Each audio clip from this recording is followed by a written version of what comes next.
Hello, everyone. I'm Relkun, and welcome to another edition of the Community Spotlight. For tonight's show, we have the Messenger being run by 2C Plus, who's going to be running any percent no out of bounds, and be joined here with Skateman222 for commentary.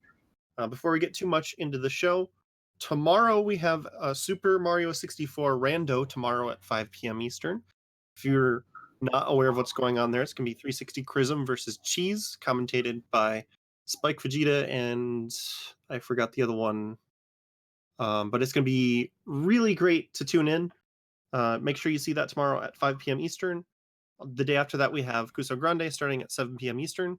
And of course, if you want to submit any games that you would like to see on Community Spotlight, you can go to gamesdonequick.com/hotfix/spotlight-form. And that link is also an exclamation point spotlight in chat. So 2C Plus, hello. What got you started on the Messenger as a speedrun? So it was like around when the game came out that I was looking for a new game and to speedrun, of course. And after playing the Messenger, I loved it. So I was like, yeah, I might as well give it a try. Why not? So what's kept you going on this game? Like, it's been out for a bit, but you're still speedrunning it. What draws you to this game and makes you keep playing it?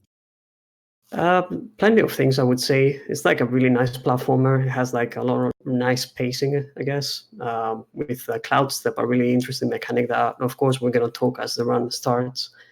You can do a lot of creative things. And of course, everyone who played the Messenger will say that the music is absolutely amazing.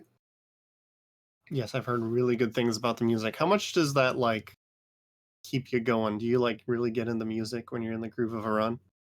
Oh yeah, definitely. Especially like in speedruns when you play the same game over and over again. You really need to have good music, in my opinion, to keep it going. What about you, Skate Man? Why don't you say hello so people can hear your voice? What is it that about the Messenger that really draws you to it? Oh, hello everyone. It's just I've been looking forward to this game for a long time because I think over a year ago this was presented at some convention I went to. They're local here, so they're really not, their studios are like maybe a few hours away. So since it was like really close by to me, I was like, I want to give this a try. I had a lot of fun in the demo, and then they let me try it out in beta a bit, and now we're here. The game's out. Game is as fun as ever. The community is super huge, booming, and yeah, it's just a very excellent platformer. Very excited that we get to show this off. All right. Is there anything else you guys would like to cover before we get started? Well, buckle up. This is going to be a really, really nice run, in my opinion. We don't get to see many any percent runs. We haven't seen any in big marathons, so it's a really nice time to showcase it, I think. All right. Let me get set here, and then we'll be ready to get started. Yep, sure.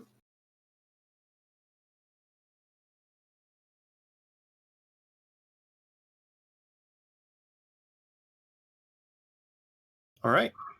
I can give you a countdown, or you can do the countdown. Which would you prefer? Yeah, you can do the countdown. All Sounds right, good. let's get started in 5, 4, 3, 2, 1, go.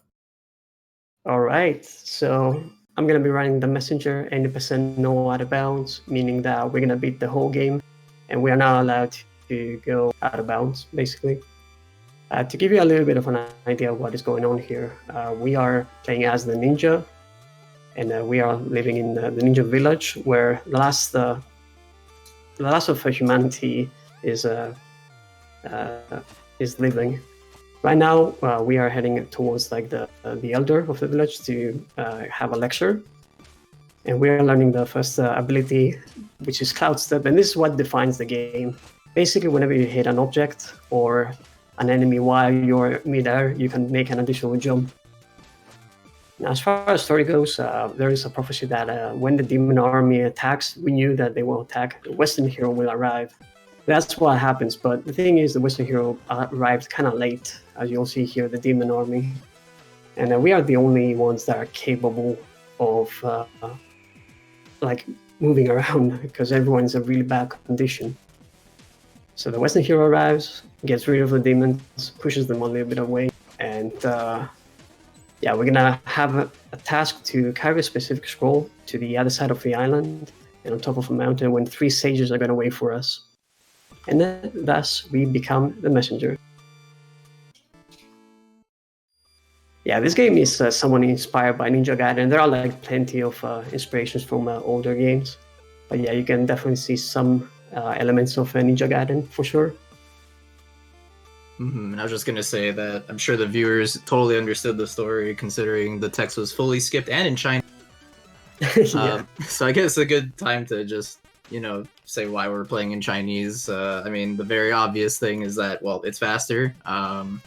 The text goes slightly faster than Japanese. We ran on Japanese for a while, but I believe it was Axe 2U. Correct me if I'm wrong, 2C. But someone found that in Chinese, for some reason, the 3-dot character, like the ellipsis, is like only one character in Chinese, and every time that pops up, it saves like 2 frames or something. So yeah, since then we do exactly that. like that. Yeah, Axu was the one who found it. Of course, it was a Hollow Knight runner who runs in Chinese in Hollow Knight. So he gave it a try. So yeah, this is the shopkeeper. This is probably one of the best characters in the game that we are not going to be seeing much in the speedrun as we skip the text. Unfortunately, if you haven't played the game, you should definitely play it and read as much as possible of the dialogue. It's like really good. You saw us like I ended comedy. Yeah, really nice comedy, really good stuff. You saw that right now I entered that shop and we got the wall climbing gloves that will allow us to climb walls. And I also bought an upgrade. As you can see, like there are some yellow collectibles. These are the time shards, and it's the currency of the game. And the upgrade that I got was the slashing projectiles. Like we couldn't slash enemy projectiles before, and now in addition to hitting objects and enemies, we can also gain cloud step by hitting projectiles. It's like really important. So you're saying the Chinese text is saving us from spoilers for people who haven't played this game before? Yeah, exactly. Speedruns are spoiler free for the game. Kinda. I mean, there are some. Yeah. Yeah. Well, once you get to a certain point of the game, there's kind of like a really big spoiler that for people who really want to play this game after watching a little bit of it, you maybe should turn away. But yeah, there's a really big twist in this game, which is pretty. Yeah, we're probably gonna see it in around 30 minutes from now, more or less. But yeah, it's like really great. So right now I'm gonna go for a trick that I might fail, but we have to do it. It's looking good, and I did not get it. Yeah, this is like the spike tower skip. Saves a little bit of time. I'm gonna grab these just for safety. It's a really cool trick. It saves like 2.5 seconds more or less. It's kind of difficult. I don't remember exactly what like the frame window to that is, Skate. I don't know if you remember that, but let's just say I'm not good enough at this game to know that, but it's pretty tight. Let's just say it's pretty tight. I don't think it's frame perfect, but it's a pretty tight. Yeah. Basically, right now, the whenever we get hit, we are getting boosted backwards. We don't have like an ability yet to allow us to recover from getting hit. We're gonna get it at the end of the level though, so it's nice. So yeah, Autumn Hills is a pretty straightforward level. Has nice music, that is for sure. As like the first level, it doesn't need to be really difficult. Speedrun strats can be rough. Like I missed 2 damage boosts that say roughly together like 4 seconds. It's not like a huge deal, but for like a first level, you might say that it is something, right? Right, like despite being an introductory level, there's still like little optimizations here and there that shave seconds in this level throughout the course of its history. Exactly. So we needed 130 times for the end of the level. We're gonna buy 2 upgrades. One of them is the recovery from damage that I said earlier, and the other one is shurikens. Shurikens, of course, because we're ninjas. But also it helps a lot in this speedrun. Hopefully I'll get this. In practice I was kind of feeling it, but let's see. There's like a chance I can get a 1 cycle here. It's looking okay, I think. Okay, I missed it by 1 hit. It's alright.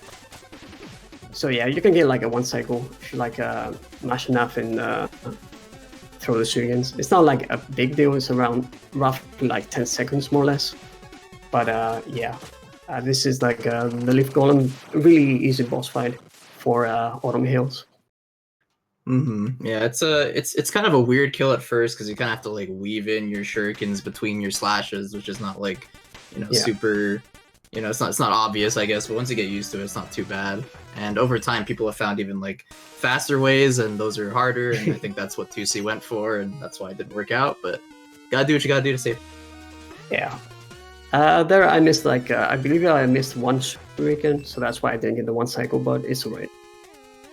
And we enter the catacombs. You see that little guy is a Phobikin. There are 4 of them, and we need to rescue them in order for them to fix the bridge from the previous section that we were on before we fall into the catacombs. Oh, okay. Let me play safe, I guess, here.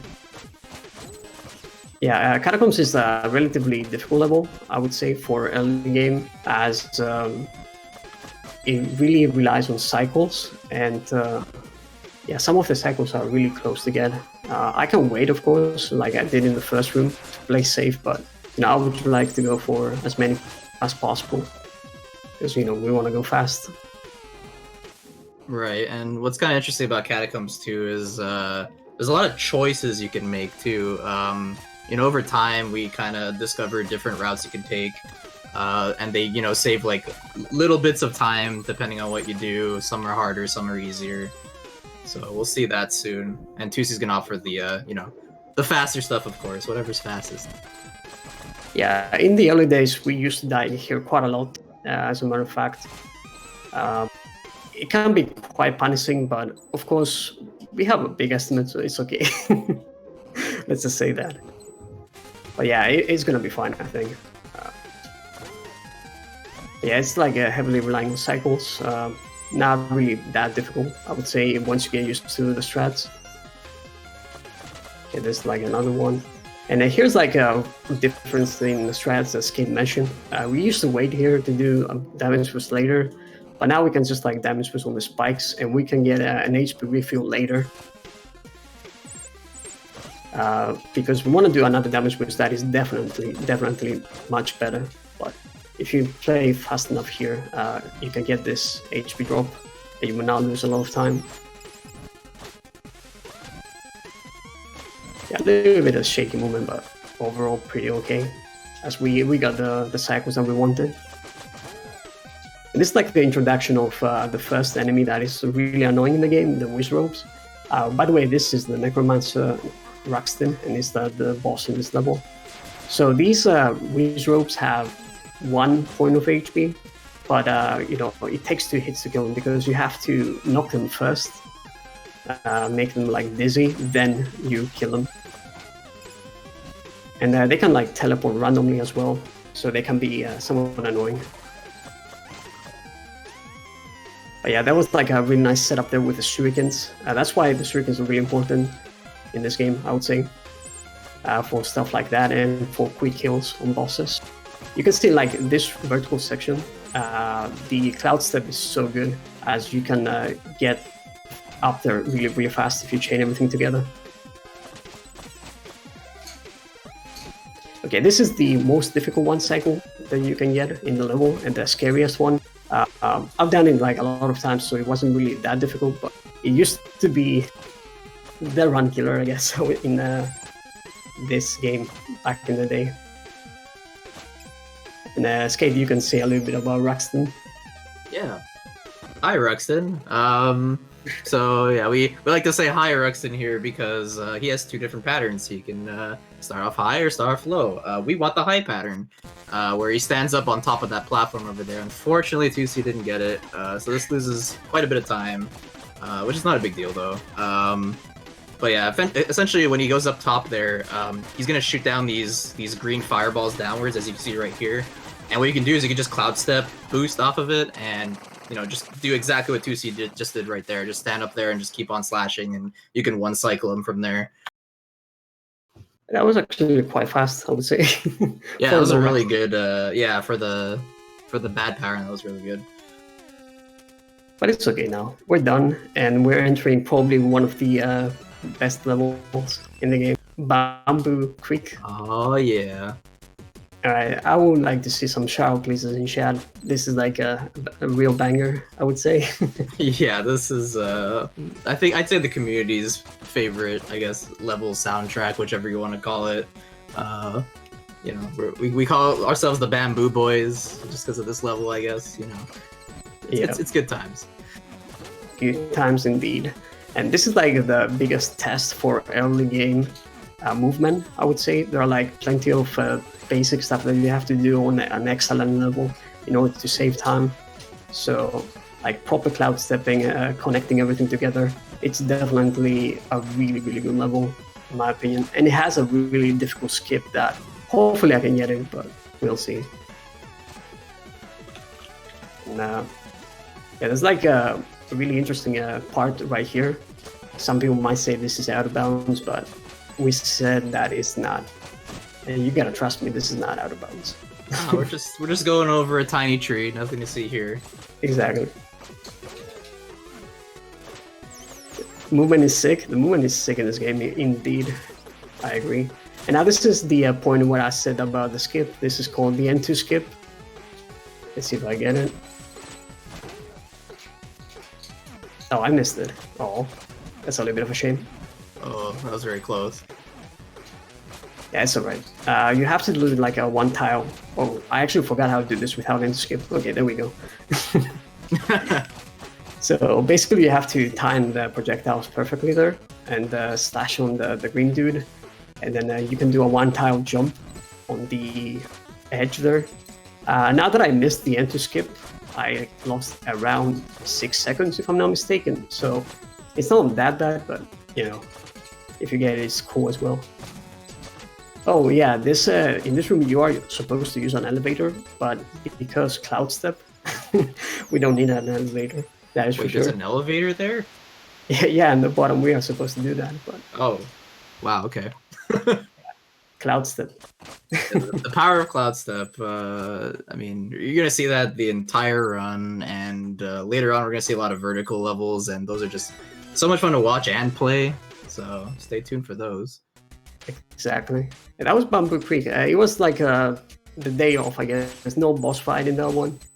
We have 291 time stars is more than enough. We need 275 because we're gonna get 2 more upgrades, and also we're gonna get a new ability, which is gliding.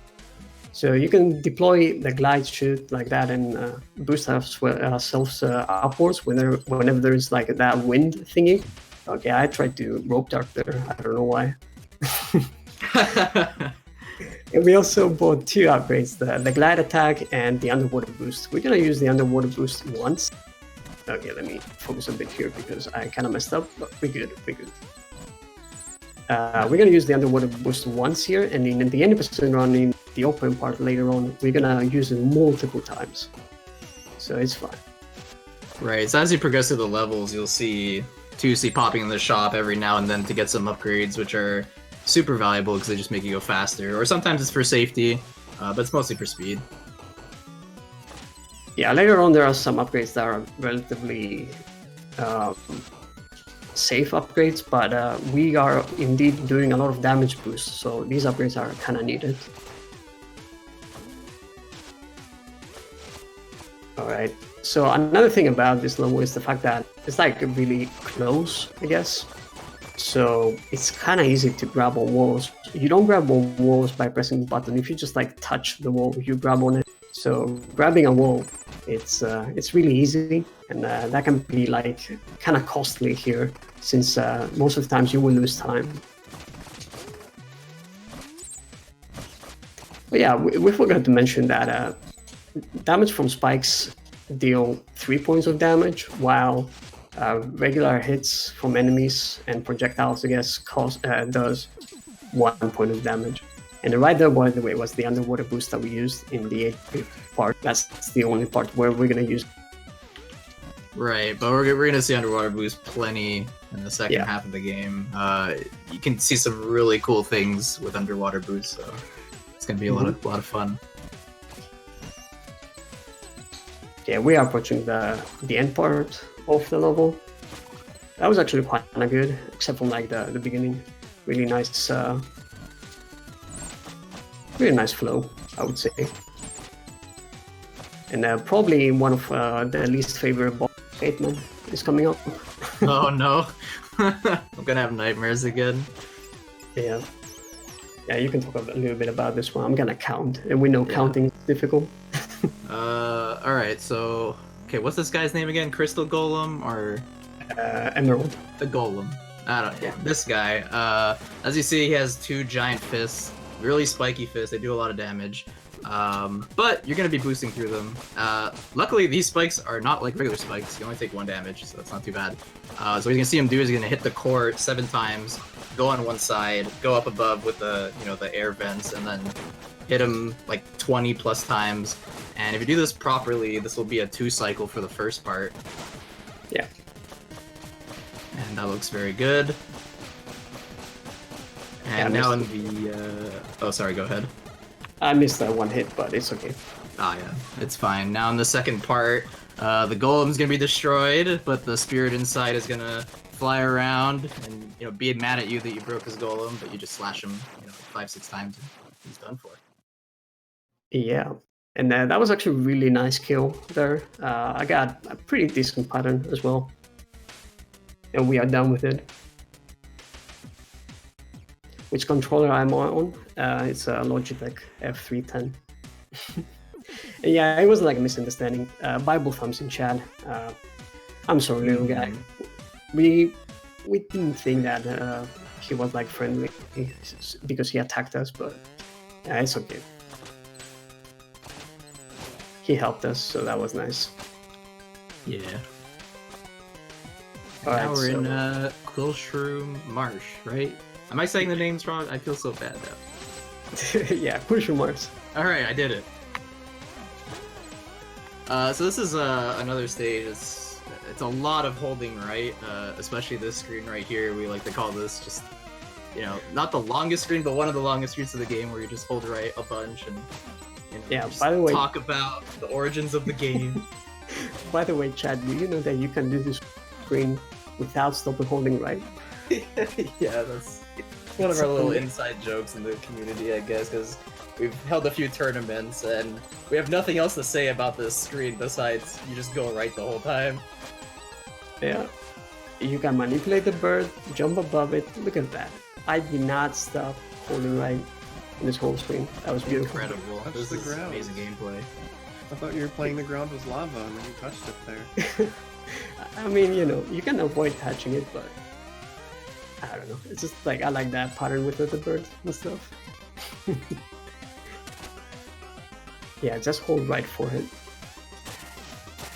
Alright. You know it. Yeah, I'm reading chat. I'm seeing you, chat. Don't you worry. So yeah, this you can see like the glide attack. We didn't really do that much on the Howling Grotto. But oh, here's a really cool strat, by the way. 2 shurikens like that, snipe the switch. But yeah, you didn't see me use the glide attack matching Howling Grotto because the level does not allow me to do it. But here in Glacial Mars, it's you can see that you can chain a lot of things together. It's like really beautiful. Funny enough, in Out of Bounds, you don't have glide attack, so you have to be using your cloud step, the regular cloud step, better. I realized like a lot of really good cloud stepping. I don't know exactly how to explain, but yeah, it's really, really nice. It also has been optimized quite a lot without glide attack. It's really cool. Okay, I'm gonna do something here. I might die, but hey, we gotta try it. If I see that I'm good pace, but okay, I kind of got it. Go around the platform. Sometimes you can hit that spike thingy, but it's okay. Yeah, we have no time to wait for that. We just gotta go fast. Yeah, and here is the Queen of Quills, and she's a nice boss. Yeah, so recently this boss has had a few developments. Obviously, we can quick kill this as well. So we quickly knock her off the hooks like so, and just keep on slashing. Eventually, she's gonna go back to the middle of it. What we used to do is we used to kind of like do the normal phase in the middle, but instead now we actually, get her off the hook immediately right away and just keep on attacking, and that saves quite a bit of time. And 2C actually got it, which is awesome, really good. Yeah, I got the quick kill. I wish I got it in my PB, but hey. It's nice. It's kind of difficult. Sometimes she goes to the higher rings. You can actually knock her down from the higher rings, but yeah, it's kind of tricky because you have to do like double cloud stuff. I didn't go for it because I really miss it sometimes, but hey, that's cool. Okay, now we're getting the best upgrade in the game, and this is where things get really fun, in my opinion. First of all, we get HP upgrades because it's cool, and we get the rope dart because, yeah, it's the best upgrade in the game. Like you can see why we go fast with it. Yeah. So the previous level was all about just go right forehead. For the rest of this entire game, it's basically just rope dart forehead. It's that powerful. Yeah, constantly rope darting everywhere. Yeah, so you could rope dart like almost everything. You could even rope dart on walls. So sometimes, I guess what we call now is the Hansan. He's a former runner of this game, where you can just kind of like rope dart at a wall, seemingly like, not really needing to, but it does save time. It saves frames every time. Yep. Rope dart at a wall towards where you have to go. So this is interesting. If you do out of bounds in that section that I just passed, the checkpoint, you can go out of bounds and grab one of the musics. It's like the difference, I guess, in out of bounds and no out of bounds. You can grab some stuff early on, and you can skip like many others. But yeah, in no out of bounds, we are not going to do that. We're also going to save Colossus and Suicide, the bosses that we're going to find here in the end of the level. Yo, that ascent, by the way, that vertical section was actually really good. I don't know how I did it. That was really good. Yeah, that whole vertical section just shows off how amazing Cloud Step is. Yep. You get some nice little skips just by hitting projectiles and stuff. Another vertical section that is really good. Wait, the next level is my favorite one, of course. I'm gonna like focus big time because I want to give you guys the best performance in that one. Because if you've done Glacial Peak well, it's really good. Okay, so Colossus and Susus, keeping leg day for this guy, and now doing torso workouts here. You see me mashing rope dart and slash. This is like the fast way to do damage. We gain iframes, by the way, I didn't mention that. Another great thing that rope dart does, iframes. So yeah, we're doing a lot of damage. Okay, I think I killed the green guy, so it should be fine. Just damage boost here, whatever. Yeah, that was actually a really fast kill. Yeah, pretty good. So this fight is it's kind of like the Ruxin fight. There's a lot of different patterns they can shoot at you here. So you just kind of have to deal with what they throw at you. But that looked pretty good. Yeah, really good stuff. And yeah, Skate, you can talk all you want about Glacial Peak. I'm just gonna try to focus because this is such a fun level, guys. This is so good. Yeah, Glacial Peak. So this is the second last level of the first part of the game. Just like Bamboo, excellent music, and most of it is vertical. As you know, it is a peak. You're kind of climbing the mountain. This is kind of sort of like the Celeste level of the game. Just like Searing crags, you're going to see plenty of rope darting. You're going to use the spurt to boost up here.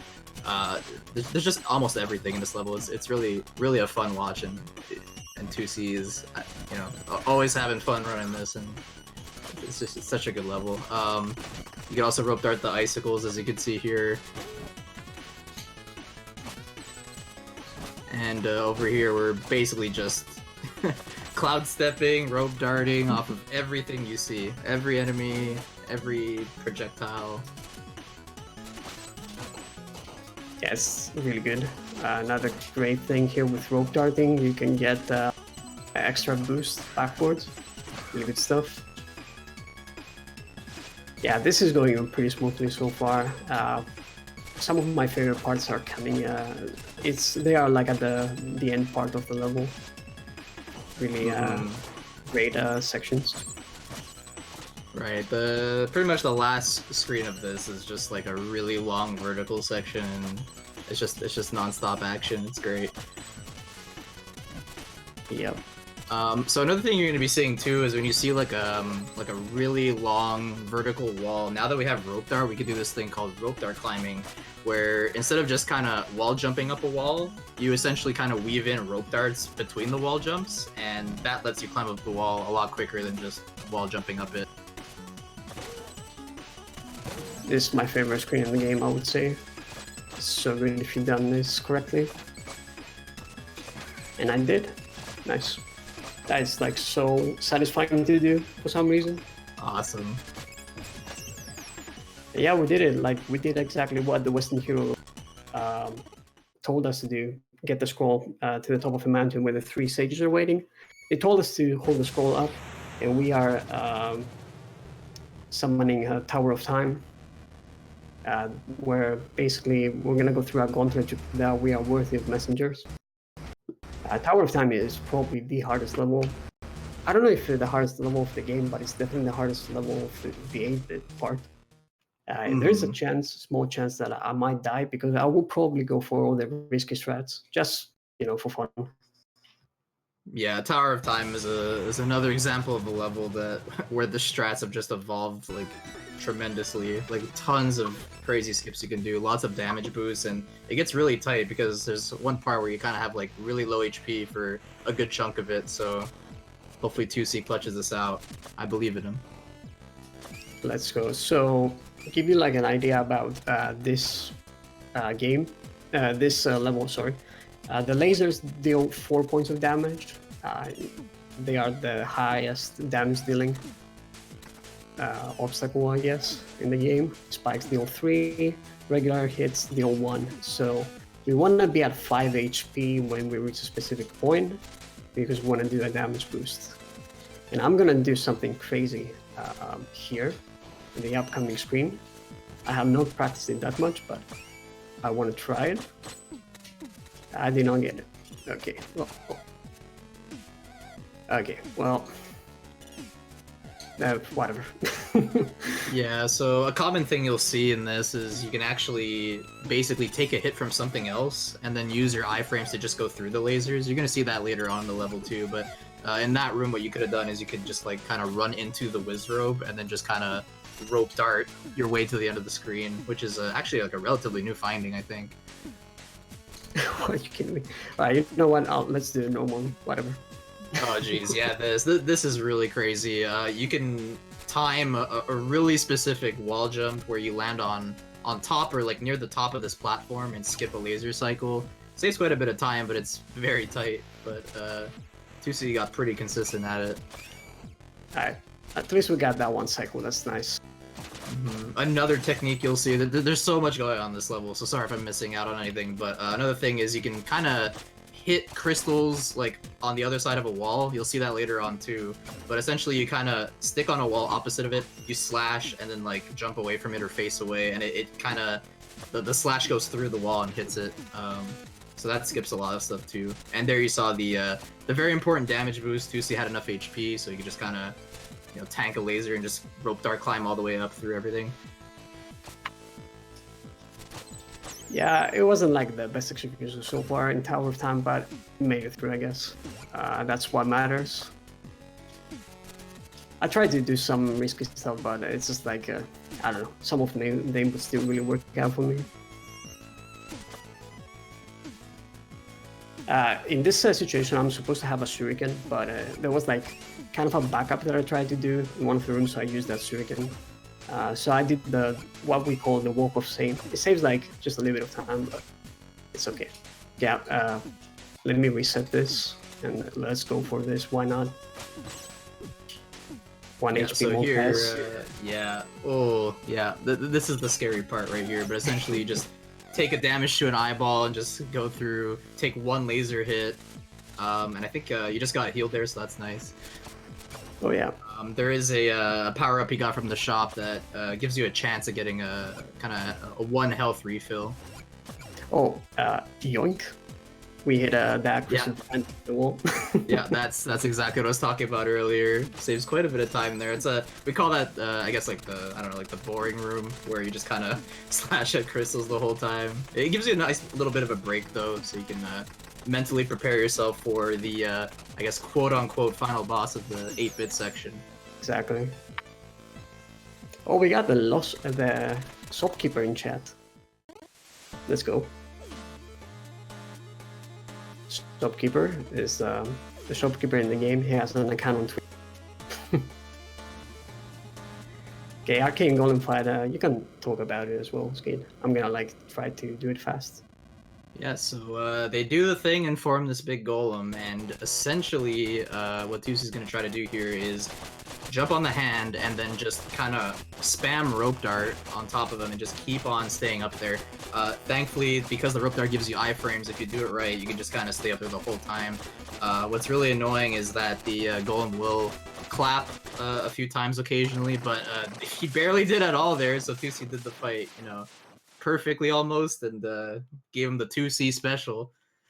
Honestly, that was actually one of the fastest fights that I've ever had. Yeah. I feel like every time I watch a run of yours, it's always the fastest fight you've ever had. You keep on getting better at it. It's great. So, yeah, that was. I'm not gonna lie, that was like a fast fight I've ever had, and we're done with it. The 3 sages tell us to just do the leap of faith. We jump. What is going on? We don't know, right? But we have a cool hat. We have like new style, and ladies and gentlemen, we went to the future. 16-bit. Can I get some shower, please? Now, this is like the good part, the best part in the game. Oh yeah. So here's the big twist. You get sent 500 years into the future, and you got the sick hat now. And everything is 16-bit looking. It's awesome. Yeah, this is the future we travel, and yeah, we get a nice upgrade on graphics, music, good stuff. Catacombs overall is not a super difficult level, but yeah, there are like some sections that can be kind of tricky. That's all. But yeah, definitely a really fun level though, I would say. The music is so good, really, really good. Yeah, shout out to the composer, Rainbow Dragon Eyes, a very prominent chiptune composer who Sabotage smartly asked if they can compose music for this, and glad he agreed because this is great stuff. So yeah, you can do this section with damage boosting. I didn't get an HP drop. I could have avoided 1 damage boost that I did earlier, but I went for like the wall record strats, I guess, of relying on an RNG drop from an enemy. That is, you know, really smart to do, relying on RNG. Yeah, what can go wrong? Exactly. Oh boy, you got this big dragon chasing you. Don't let him get no. you. This is like really scary. Guys, say hello to Manfred. He's angry. If you're not particularly sure why, but he is. Yeah. Like he's under like a spell. We'll find out later. Yeah. Manfred chasing us. Alright, so if you do rope dart climbing, I can't speak. Rope dart climbing, spam rope dart and jump there. You can get a 1 cycle there, but it's so rough. It's so difficult to get that cycle. Alright. This is a really interesting room. There has one I did it. That is kind of scary. We're gonna go really low on the screen. I really like that one. So let's see if I get this one. Go low. Ooh, barely got the clouds up there. Oof, yeah. Oops. So, in the other level we're talking about, floor is lava. Here, the floor is just not there. So, you have no choice.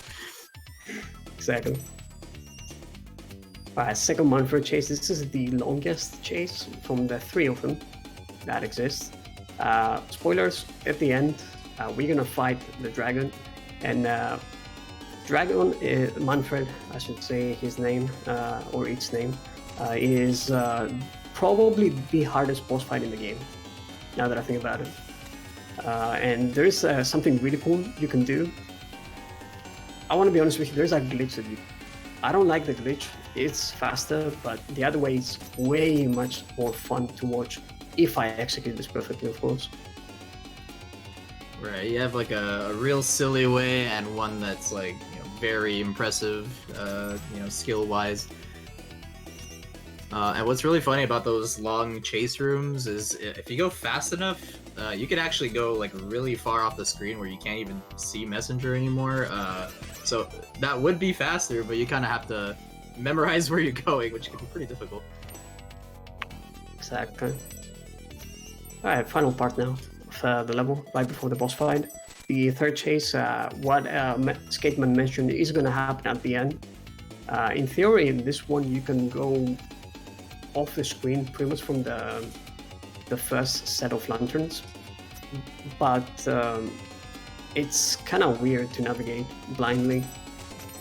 So I'm not gonna do that. I'm gonna wait a bit and scroll the screen at the end. So right here, you can like get off screen and navigate blindly, but yeah, it's really difficult to do so.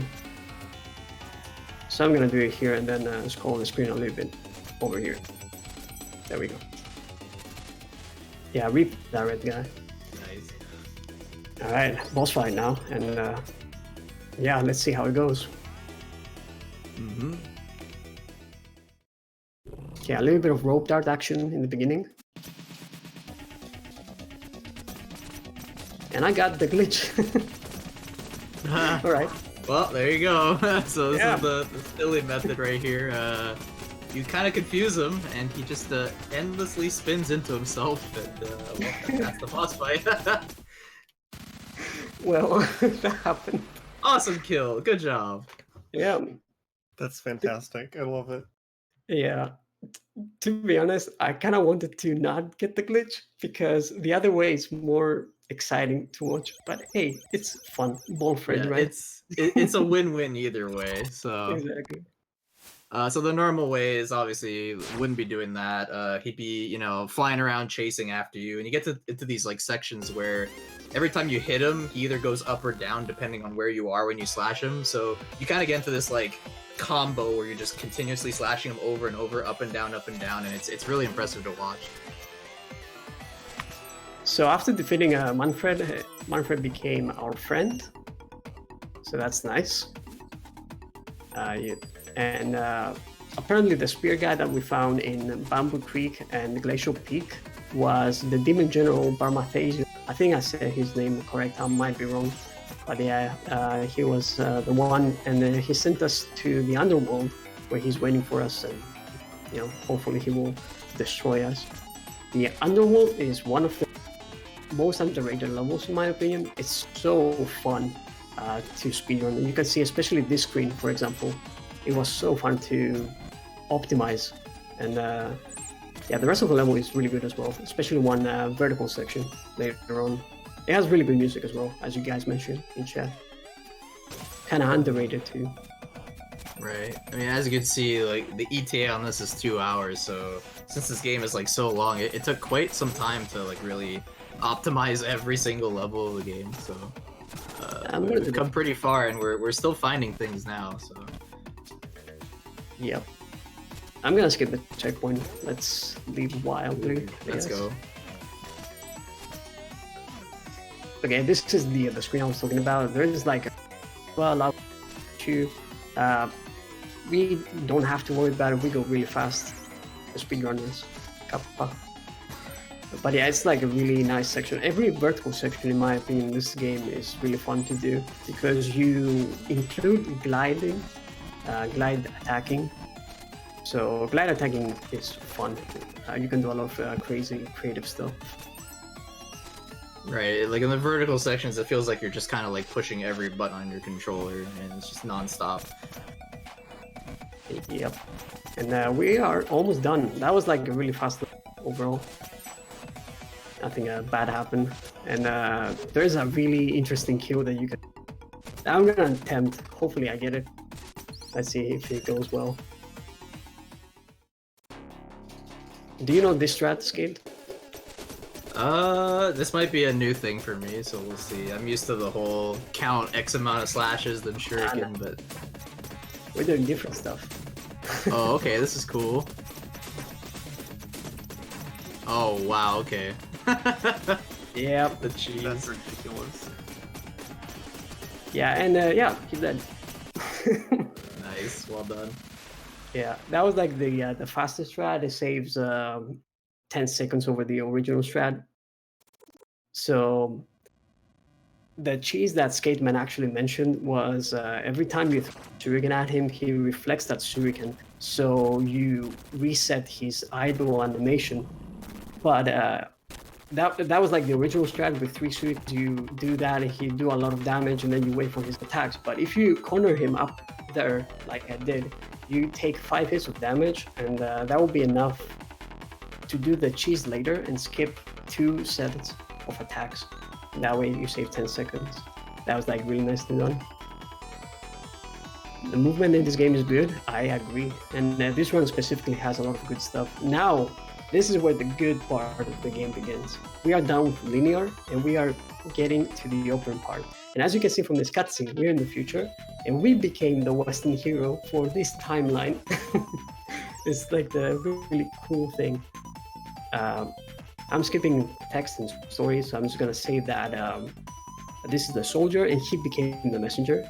We go back to the shop and the shopkeeper will tell us to open the closet. For those who don't know, throughout the whole game or up until this point, if you open the closet, try to open the closet, the shopkeeper says don't open it. But now we do get to open it, and well, apparently there were only blue robes. We got one and we became the shopkeepers. So now we wait and we see the soldier trying to buy upgrades and stuff. It's like good stuff. And this is a nice point for the speedrun, for like a little break. It's like around 2 minutes of cutscenes. So we've got a little bit of a break here. Mind if I cut in real quick? Yeah, go ahead. Just to say thanks everybody for tuning in. As a reminder, Hotfix is funded in part thanks to subscriptions, so please consider subscribing to support future broadcasts. And of course, that does include Twitch Prime. If you have Amazon Prime, you of course get access to Twitch Prime, and you get 1 free sub a month. Thanks everybody, and it's been a great run so far, 2C. Thanks. I highly appreciate it. Yeah, things went quite well, I would say. Yeah, the things are getting super interesting now. Kind of really good action. Apparently, as shopkeepers, we were supposed to send someone that saves the messenger when the messenger dies. So our messenger died, and it was our, and we're gonna have to continue this timeline's messenger work. So we're back into action. All right, so basically this is where things get kind of interesting as far as story goes. The prophet will tell us that we have to gather some music notes. You see that music box? We have to somehow solve the curse that the demons hunt, the humanity and all this stuff. So we're on a task to gather 6 music notes because other messengers got 2 previous ones. So right now we have access to the whole world, both in 8-bit and 16-bit through some specific time portals. Also, a really cool thing here, shopkeeper told us to open the map, and we didn't know we had a map. And apparently the scroll that the Western hero gave us was the map.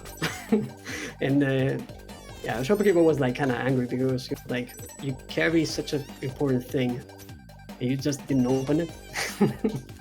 It's like one of the greatest things. Oh, you know what? I'm gonna wait. I'm gonna do this. There we go. Okay. I lost a bit of time, but that's cool. This technique right there. Nice. Show you some cool stuff. Yeah. So as you can see, when you do an underwater boost and you get out of the water, you keep your underwater boost speed as you get out, and you keep it until you land. But you can do the wingsuit attack to keep that speed going, and we're gonna see that a bunch in this second half of the run. Okay, let's see if I get this first try. Come on, guys. Oh yeah, so what Tusi's doing now is he's kind of going on a hunt for the music notes. And oh wow, first try, nice. Excellent.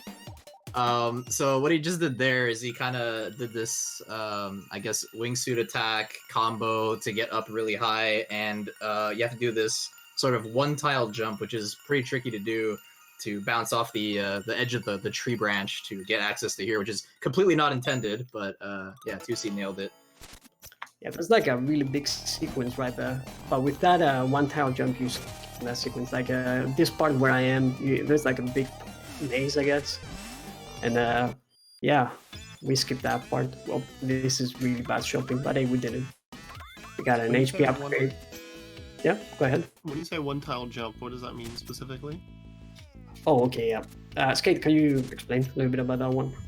Yeah, sure. So if you kind of like look at the way the levels are shaped, you'll see like there are some parts where it's kind of like you know, it's like a really skinny platform. Like these are walls, so obviously it wouldn't really apply here. But when it's like really skinny, not like that either, but like just like half of that pretty much. That's only a one-tile platform, and to wall jump off those, it kind of requires like a very like tricky positioning and timing to actually wall jump off those. That's a lot different than a typical wall jump. So the fact that he got that first try was really nice. Yeah, definitely. We're back in Howling Grotto now, 16 beat, and we're gonna get introduced to something really cool now. A really nice teleport, or should I say Justin port. Yeah, Justin is a runner of our community who kind of like really experimented with this glitch and found a lot of great usages for it. So hey, okay, let's see if I get it. Okay, I got the teleport, which was cool, but I didn't get the desired teleport that I wanted. You like the half teleport. Yeah. So I'm gonna explain a little bit about the Justin port later, I think, since now we're approaching Sunken and the Underwater Maze. Yeah, so this is effectively the an ode to Lost Woods from the Zelda series. So you kind of have to go the right way, or else you're gonna get lost and be in an endless maze. What you're actually supposed to do here is you're supposed to get this this magic seashell that kind of leads you to where to go. And every time you approach the right way, you kind of hear like the music getting louder or something like that. But if you know where to go already, you just go ahead and do the solution without the seashell, which saves a lot of time. Shoutouts to Andy, who made the original notes for the Underwater Maze direction. Alright, Sunken Shrine. This is like a really fun level, a really difficult level as well. And hopefully I get some cool stuff with, first of all, the most important skip coming up, difficult skip as well. The Trident skip, I would say, we call it something else. I don't know if I should say what we call it. Yeah. Yeah, it's like the initials from Piranha Pig, I guess. Skip. Yeah. Right. But yeah, it's the Trident skip. We'll skip some sifting time stuff here with really cool uses of cloud stepping. Let's see if I get it right here. You know what?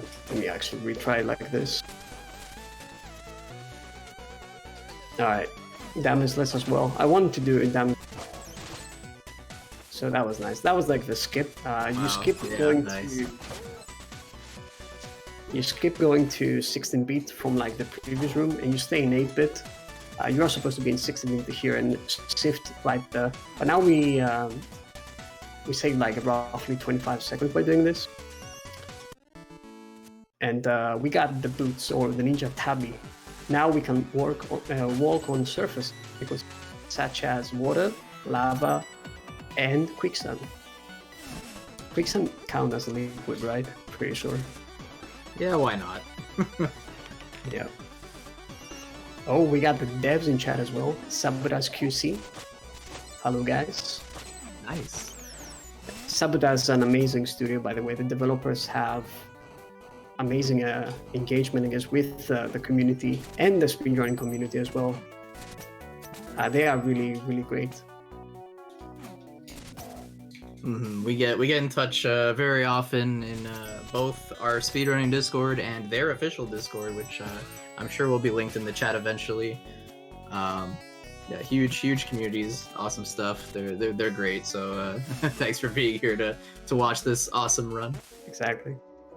Yeah, it's just like yeah, they're overall great people.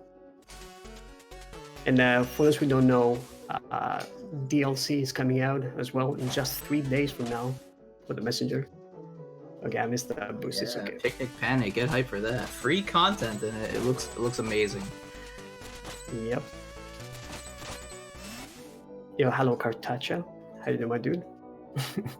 I see a lot of friendly faces in chat. Thank you everyone for being here.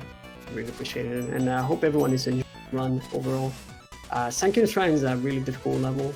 There are like it requires like a lot of good movement. There's not really a lot of skips. Right now we got the Moon Stone. We need 2 stones, Moon and Sun, to open the port here and get access to the second music node in the run. I think it's called Crest, Sun and Moon Crest, but let's just say it's Stone now because I don't remember the actual name. Yeah, that sounds about right. So we're gonna skip this checkpoint right here. It's kind of scary, I suppose, but there's like a really the next section without taking damage or without taking 3 points of damage. Okay, I just took 3 points of damage. Welp. Yep. Jinxed it, but yeah, I made it through there. Okay, 1 point of damage. No. Well, guys, we're gonna be fine. Okay, we're not fine, but we're kind of fine. Okay, that was kind of scary, but we safe. Don't worry, guys. All right. Yeah, overall pretty difficult level, but yeah, I think this kind of went well here. It's not that bad. We are approaching the end of it. Just like one small section now because I hit a safe. I don't know. You know what? Now let's just go for it. Okay, and now we get access to the Sun Crest, and we are done with the Sunken Shrine. That was it. That was actually a really good level, and so far we have no. That is the first goal, of course, for this one. And yeah, it's looking like a really good stuff so far. Yeah, these cutscenes overall, they're really nice. If you haven't played the game, you want to make sure you read them. Unfortunately, we cannot read them now since we want to skip the text. Yeah, if you haven't played the game, definitely go through it thoroughly, I guess, throughout the whole thing. This part's pretty groovy. You got like the chill music in the background. You have this like interesting perspective where we're kind of looking at it from from behind instead of like sideways. So it's cool. Yeah, exactly. It's definitely really cool. There's like a lot of good lore as well in this section.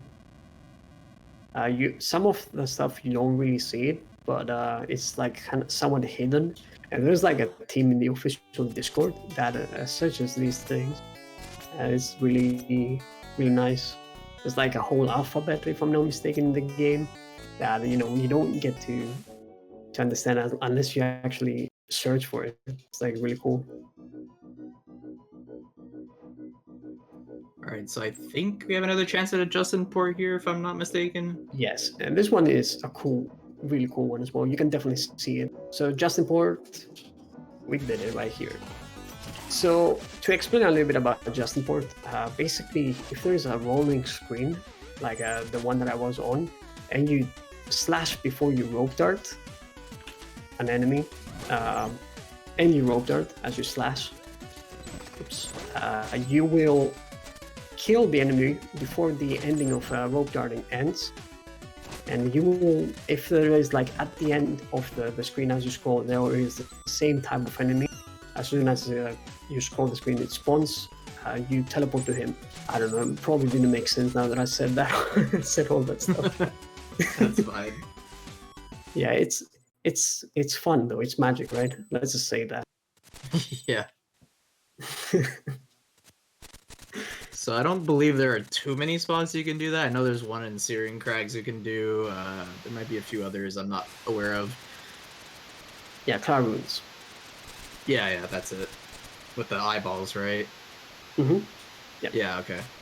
Okay, I'm gonna do like this, the old way, just because I wanna get rid of some, you know. So there's out another of bounds. instance. Yeah. Yeah. Out of bounds, kinda. Not really. Yeah. But yeah, that's just another instance of kind of slashing through a wall by like kind of slashing and jumping away.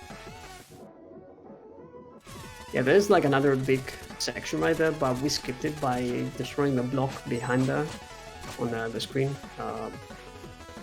Yeah, it saves roughly like 35 seconds, but yeah, those tricks are really nice in the run. Those small things, you know, they eventually add up to big time saves. And we rescued the bamboo boy, as we call him. Yeah, I was just this gonna was mention like, that. yeah, Fobikin, the second one in the run, 2 more.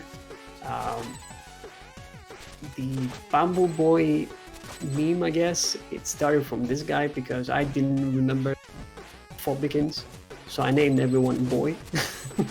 Yeah. For some reason, everyone laughed that I remember stream, so somehow we became the bamboo boys. And now every time you do a run of this, you include boy in your file name, as you see here. Exactly. You kinda need to embrace the meme. Oops. Yo, thank you, Chloe. I hope everyone is enjoying the run. Should I go for this? Let's do like this. Okay. Yeah, this song has lyrics, but I'm not gonna sing it because I'm not really good. Okay, you've done Twitch sings, maybe you should sing it. Oh god. I mean, it's something like, I mean, I can't really say because I can't really hear the audio, but let's just say it's a song about Chinese food and how much we love Chinese food. Yeah. It's a really silly song, but you know, some people really like it and they sing along because, you know, when you run this game so often, you know, you kind of have to, you know, get more enjoyment out of it, I guess. So yeah, the composer Rainbow Dragon Eyes got asked on Discord if Bamboo Bangalore has, and he replied with his lyrics, something about Chinese food. Yeah, Healing Angel in chat says the lyrics. there you go. Okay, so we're 16-bit, where we defeated Ruxton. Apparently Ruxton passed away, F in chat. And he's gonna help us out though. So he left his amulet to activate the stuff later on, where we're gonna find it. It's like another part of the speedrunning quest thing in order to like save one of the Fobikins. And we're gonna do backtracking on Catacombs because we want to enter a specific area that might surprise you now, but yeah, we're going to the Dark Cave for those who have played the game, and we don't have the candle. We don't need the candle. We're gonna go blind. Not really blind, but yeah. Yeah, when's true blindfolded blind Dark Cave? I don't know about that one, Chief. I actually, in my casual playthrough, I actually tried that for a bit. It was really funny. Let's see. Okay, some like backtracking and stuff. Yeah, this is like kind of a rough level, I guess, to platform Catacombs. Usually, like Hallengrod does, you know, those tight levels, kind of closed. They're kind of rough because, you know, you can grab walls and stuff. Yeah, but we have access to this area now since we're in 16-bit, and yeah, this is a really nice song, by the way, the Dark Cave. We don't get to hear it that often though. That much, I should say. Okay, I'm closing my eyes, Kappa. You can trust me, Chad. Oh yeah, totally. We don't see you, but we trust you. Yeah. So yeah, in this area you're supposed to get a candle to see, but we're skipping it. I've done this like a couple of times, so I know where things are. Here, just hold left forehead, and you're done. can't wait to see this. Exactly. Okay, we're getting up there. Just spam. And there's like a switch you can hit. Okay, and this is done. There we go. Okay, we'll fall down. But we're done now. And this is like a big skip, by the way, because the candle quest is probably one of the longest quests in the game. You have to go back and forth in some areas, and it's like really like quite a lot of time you're gonna waste. And we enter Revere. Now this is an interesting part, Revere. Skate. You can see there are like a lot of skips here, right, in Revere. Oh yeah, there's plenty of stuff here. Lots of cool tricks too. I think one of my favorite tricks is in this one. It's related to the keeping your boost momentum. So stay tuned for that. It's gonna be a lot of fun. Yeah, stay tuned, everyone. This is gonna be one of the hypest things in the run, I would say. It might not really save that much time, but it's definitely the greatest. Yeah, skate. it's like one of the most like swag tricks of the game, I guess. Exactly. So as you can see here, like you know, in this like Metroidvania open part of the game, you know, not only are we revisiting older stages in both 8 and 16-bit, we're also going to new ones. So this is you know, along with the Cloud Ruins and Underworld that we've already done, now we're doing this one as well, Revere twice. Yeah, we just had our first death. Oh wow! Only an hour later. An hour later, it's a game. Nice Yeah, that was I missed the rope dart. Yeah, we get to see this wonderful fellow over here, Corbel. He's our little red demon friend who basically kind of saves us from, you know, permanent death. And his price to pay is our money. So every time we pick up these time shards, he just kind of nibbles on them, and then eventually, when he gets his pay, he says, "Okay, I'll stop stealing your money." Exactly. So yeah, we were about to see this guy, and he also die sometimes in this run, like intentionally. Oops. Okay, I'm gonna wait. Let's play safe. But you know, the ideal speedrun is not a deathless one here. Right, exactly. You do. It's in this level, right? Like in this level, we do a death warp at the end. So, Yes. So we would have died eventually. So. Oh, but by the way, check this out. Yeah, here we go. This is the skip. Whee! That was it. Oh man, God, it's so good. Looks so Like- good. Yeah. Do I go for this? You know what? Let's go for it. I died Do once. it. So here you'll see abusing these bats to just kind of close. To just kind of damage Bruce to this like zigzagging spiky hallway. It's very tough. Yeah. It's pretty close though. You know what? We do it again. That was on Yeah, purpose. yeah. I mean, your run has been phenomenal right now. You could probably go for one more time. Yeah. You just wanted to do the skip again, Yeah, exactly. clearly. Yeah, exactly. Good excuse for that. Yeah, I wouldn't do this skip, guys. Don't worry. It was all wanted the swag. Yeah. Yeah. You have to get boosted by the bat. I actually did not pay attention. I got hit by the spikes twice, so that was my bad. Like as you see here, there's these I guess like fireflies that when you strike them, they kind of like increase their radius. And as you can see in the 16-bit portion, there's no spikes, but there is in the 8-bit portion. So Yeah. you can totally skip all that by just kind of damage boosting on only the bats because they only do 1 damage. But yeah, it's pretty tough. Oh yeah, we're supposed to do a puzzle here, but I cloud stepped. Yeah, so there's these flowers that normally you kind of put yourself into these like cannons, and then they shoot you, and you just bounce around off these flowers depending on where they're positioned, and you kind of like slash them to move them around, as you see him doing that right here. But yeah, and like that screen, I think another screen coming up, you could just kind of use them to cloud step and skip all of the cannon nonsense. Like this screen takes so much time to do the puzzle. Just cloud step though, like this, and you skip the whole part. So here comes like another difficult skip. It saves like quite a lot of time. This might actually be the hardest one in the run, and in this area. So let's see if I get it. Alright, I got it. Oh. Nice.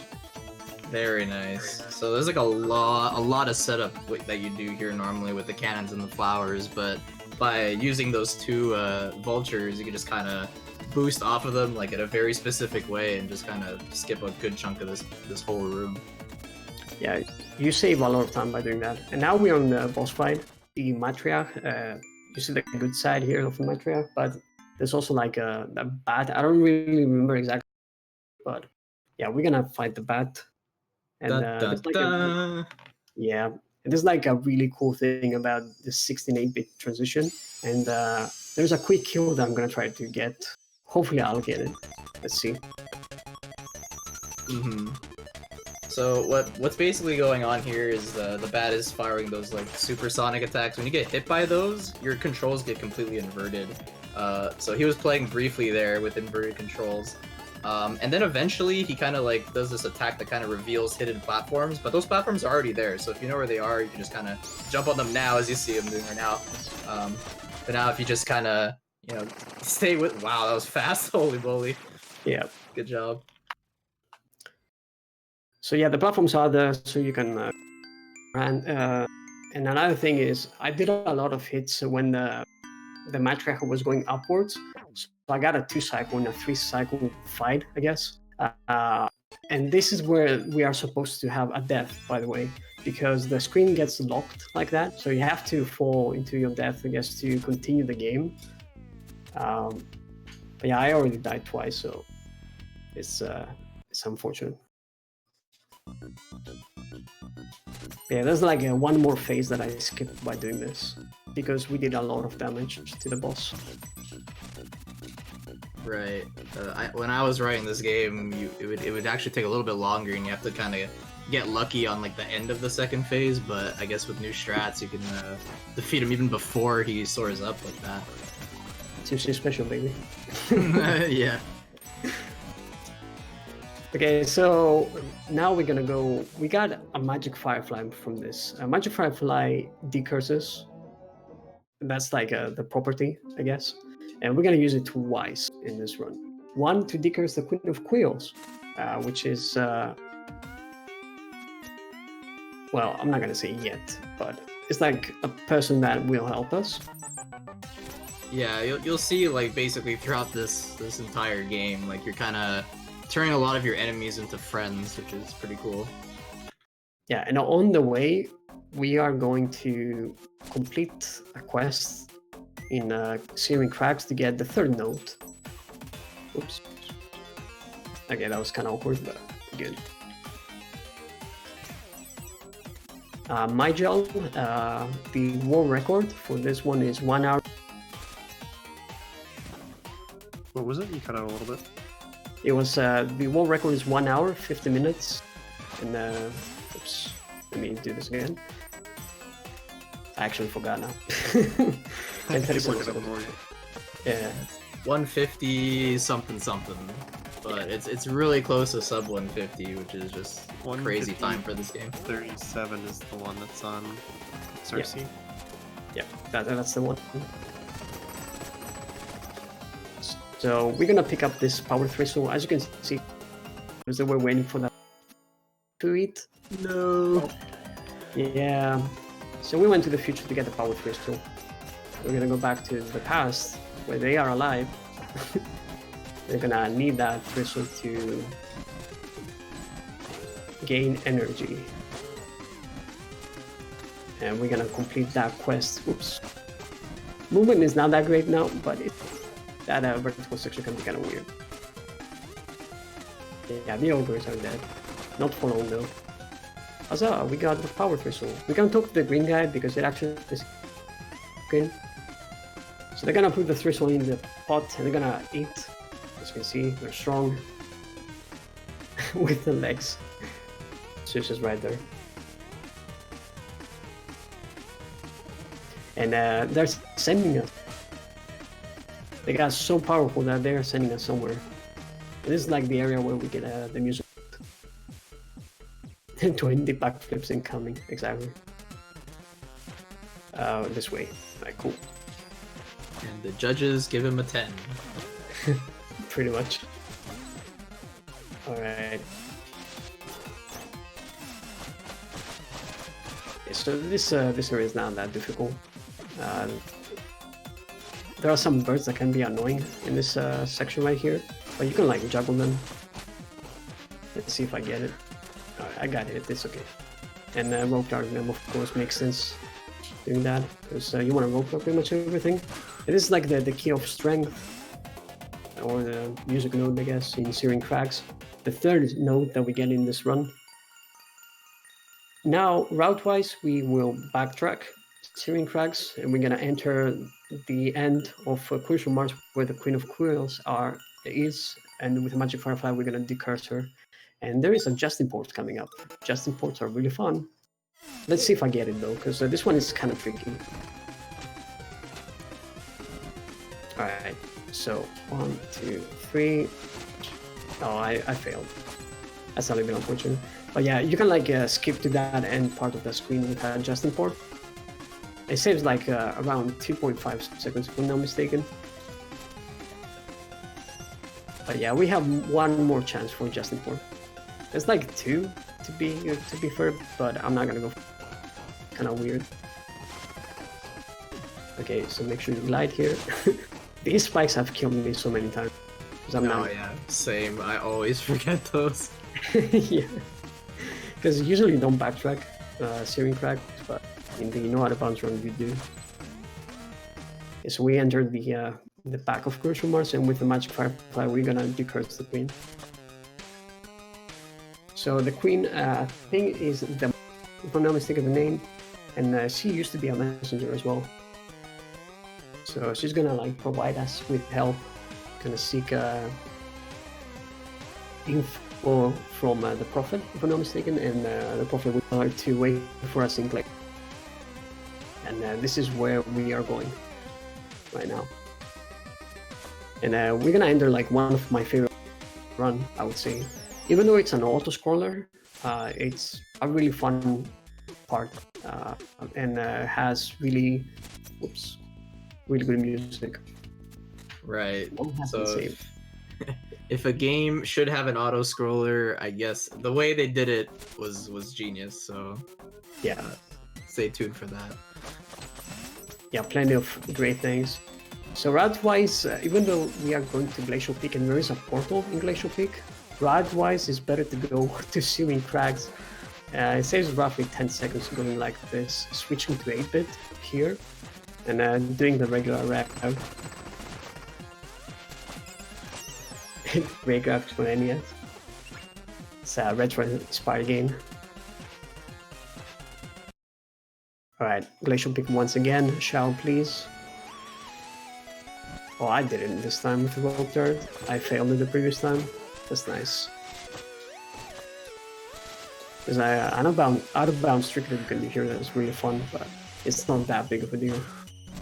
But of course we are no out of bounds, so we're not going to do it here. So yeah, this is like about 10 seconds faster, it's that much faster from going the other way from the Glacial Peak portal. It's also more fun doing ascent like this. And there she is, waiting for us. And she's gonna destroy those 2 icebergs, where we'll have access to that platform up there, and you'll see who's gonna be up there. Funny enough, in New Game Plus, there is a way to skip this by using an app that is exclusive in 100% in New Game Plus. And Manfred is trapped there. I don't know how he got trapped, but yeah, by using those landings, we can get access to the platform and free him. And now it's Manfred time, you know it. Elemental Skylands, probably one of my favorite areas, and the whole theme, I guess, of attacking. We are somewhat attacking the enemy, in a way, you could say. That's why I like it so much. We also get to ride Manfred, and whenever we mash, we fire fireballs, so that is exciting, you see here. So this is a wonderful levels that mashing is required in order to get a fast kill on the boss fight. We'll talk more about the boss fight later on. And also in this run, I want to get a lot of time start Right now, my aim is 2,000 time starts. By the end of the level, I think I will have like 1,700. It's a good thing I'm here because I'm essentially 2C's accountant when it comes to managing time shards, so you'll definitely have enough. Yeah, I had kind of a almost joke 100. in that. I almost had 100 in auto meals. I was like, I never had so many. Right. Yeah, it's just kind of an inside joke where like 2C tends to. He used to skip a lot of time shards when he was doing runs because he just wanted to go fast, but ended up costing, you know, either time or less safety because he didn't have enough money to buy things he needed. But he has since been really experienced and really knowledgeable of how much money he needs. So now he's good to go. Yeah. So this is like divided into 4 Skylands. Wind. Let me think about it. Wind, earth, water, fire. Okay, I got it. So yeah, we are tagging every Skyland, and there are like as well. You're gonna have to deactivate them. Funny enough, in the Earth Skyland, there is a way to skip. Oh, we got a nice glitch here. Did you see that? Manfred was not opening his mouth. Yeah. As a visual glitch. It happens sometimes. I think it's when you mash a lot. If I'm not mistaken. Yeah, as you can see, this is like 2C said earlier. Like this is kind of like, I don't know if it's the only level, but it's probably like one of the main levels where mashing is actually kind of important. Back in the day, on a previous patch, mashing was actually important everywhere because we couldn't skip the text that we do now. And I don't think we mentioned that so far, but ever since the new patch, the devs were really kind to include a text skip button, or I guess a text skip button combination that lets you just hold 2 buttons and you kind of just super fast turbo through the text. So now you only really need to save your mashing arm for, this and maybe a few other parts. Yeah, shoutouts to Sabotage, by the way. They did that update with the mashing just for us, by the way. Like, that's like a really cool thing. Okay, there's a really cool skip here. Okay, so this skip, that damage boost that I just did, you might say, oh, it's not that big of a deal. It actually saves 35 seconds. It's like ridiculous. Earth Skyland is done just by doing that skip. Okay. Oh, I actually missed one. Okay. So.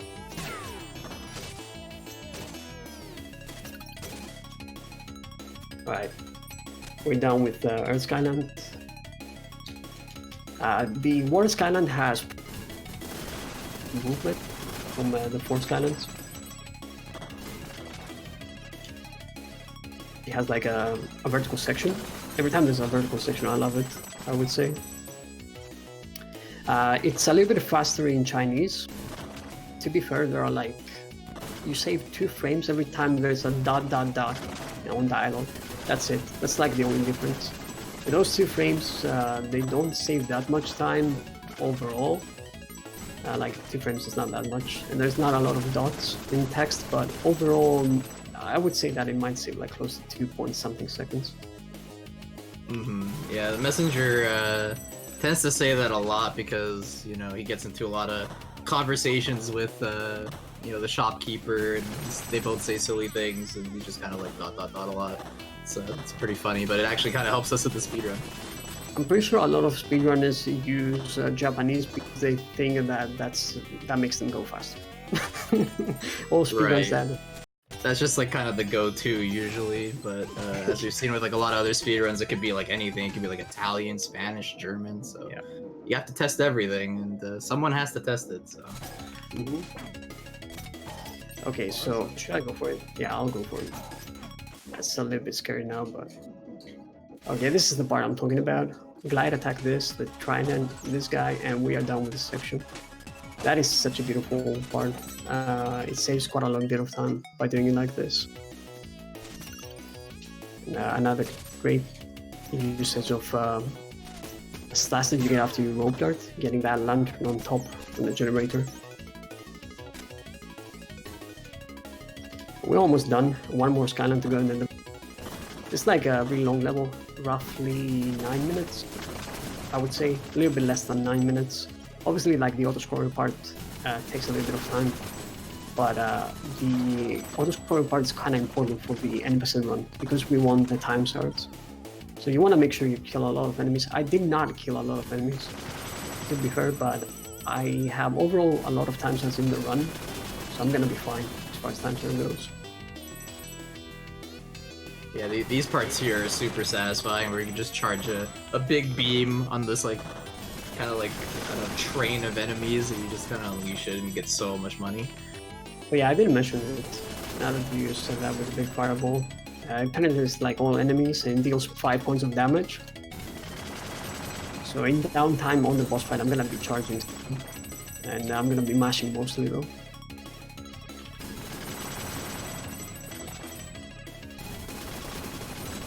Okay, one more Skyland now, the fire one. This one is probably the most annoying when it comes.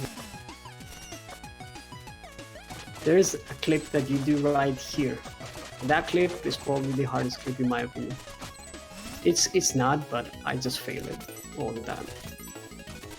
Like, you know, I can do the blind out of bounds trick in music box, but I cannot do that. Something like that. Okay, we're almost done now. There's like a strategy on the boss fight as well. You can like hit 2 of the cannons at the same time. You'll see those cannons, and you can get reified if you do this correctly. A lot of people didn't really give priority on boss fights, and there's a lot of time saved from boss fights. Just like all the new optimization. Like I'm pretty sure in this boss fight I might have saved like overall close to 15 seconds compared to what it used to be, just due to optimization. Small stuff. You destroy his head, then you destroy the cannons. Take damage boost, it doesn't matter. And then just like mash up there. It doesn't really matter what you do, like what kind of slashes. Charge the fireball. 5 points of damage, so during that downtime it's really worth it. And you mash, destroy the cannons. You repeat the same thing. Get it doesn't really matter, as I said. You have so much HP.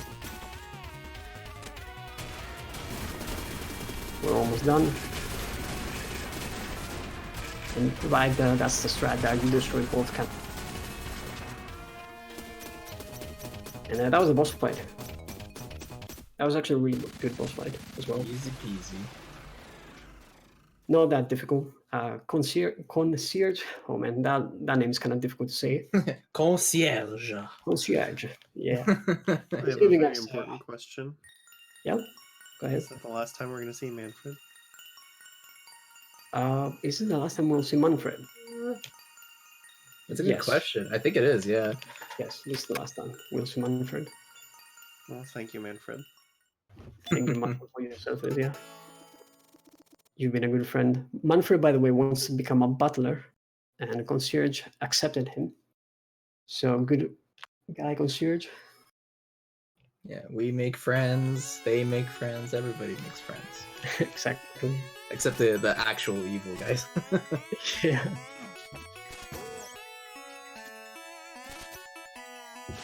So, we got how many?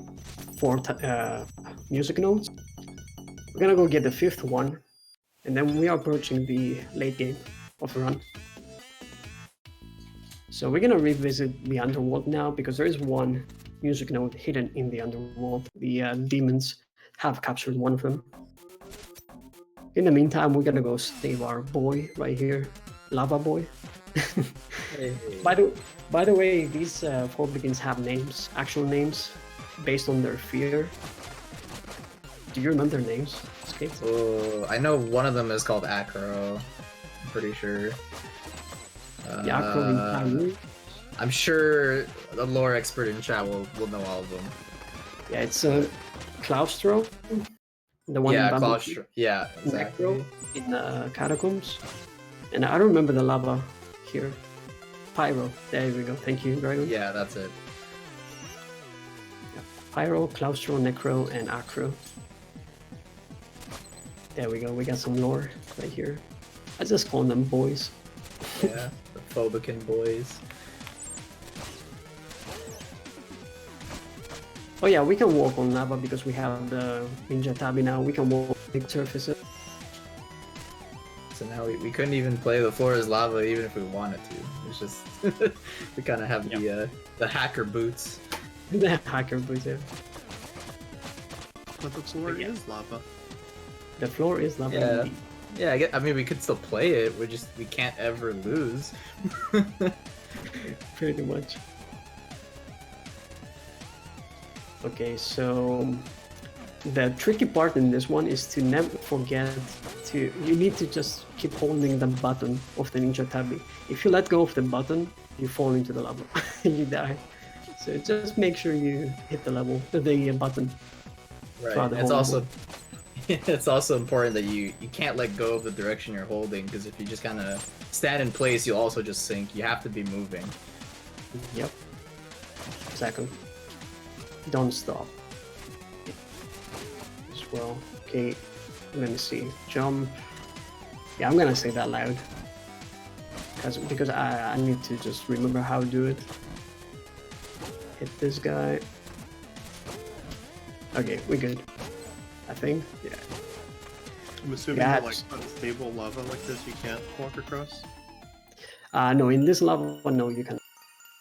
Yeah, this is a super duper powerful lava. Our boots can't handle that. Super lava OP. Looks like orange juice in 16-bit, I think. Yeah. Okay, now we're gonna get upgrades. Ideally, we want to have 2,000 time shards, but it's me that I'm playing, so there's no way I'm gonna have 2,000 time shards. Tisk. Yeah, I'm sorry, Skateman. But So yeah, what did you miss out on now because of that?